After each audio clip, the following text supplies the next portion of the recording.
Hey, so when you're working on the Halloween exercises, you're really given a blank slate, and so that can be kind of confusing right when you start. So let me give you some pointers when you're building out these pages. First pointer is go into your short exercises and see the examples that you've been given that are set here in the organization structure, and then build off of that. And you always want to start from the top down. All right, so I'm looking at my short exercises. I don't even know what this is. Number 6X. And so I can see there's a certain structure. So the doc type HTML is always at the top. It starts the page out. Then we have our opening HTML tag and gives us our language for English. So I know I'm going to want these. So I'm going to just grab this from over here and go into my index. And you'll notice that we have a lot of this. If you open a brand new index page, or even this one right here in Halloween, it gives you all of this here. But if you didn't, then grab that, put that in there. It gives you the head tags, open and closing, along with an open close title tags to get going. You've got your body tags here, but there's nothing in there. We need more information. And then our closing HTML.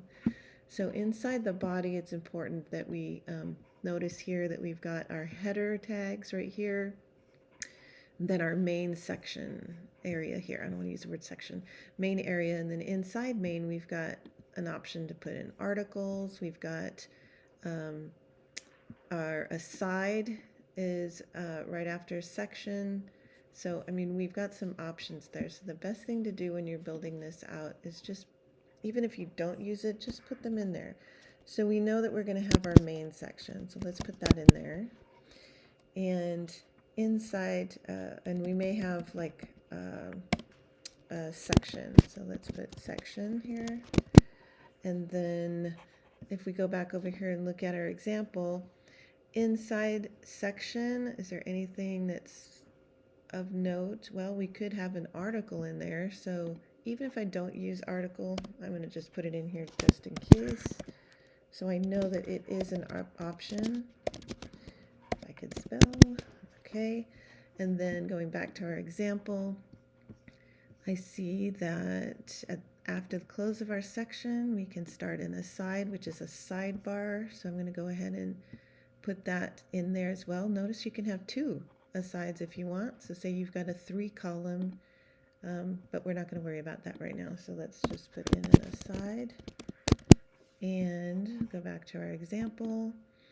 And we see we've got our footer at the end that's after our main content. So let's go ahead and put that in here.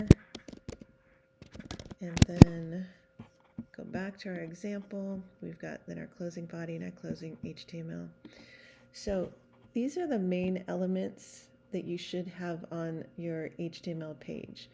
Say you decide you don't want an article, just remove that.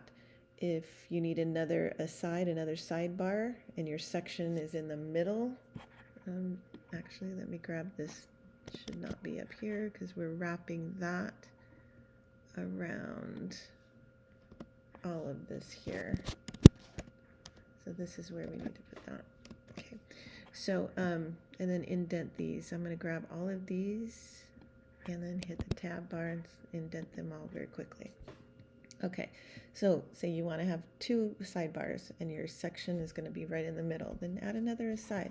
But this is the part where you can start to build your framework for your page. Okay, so do that every time when you're doing your Halloween exercises or when you have to build from scratch, and make sure I'll be looking for all of these. Also, one of the things that you want to put in here are some comments indicating what's going on. All right, thanks.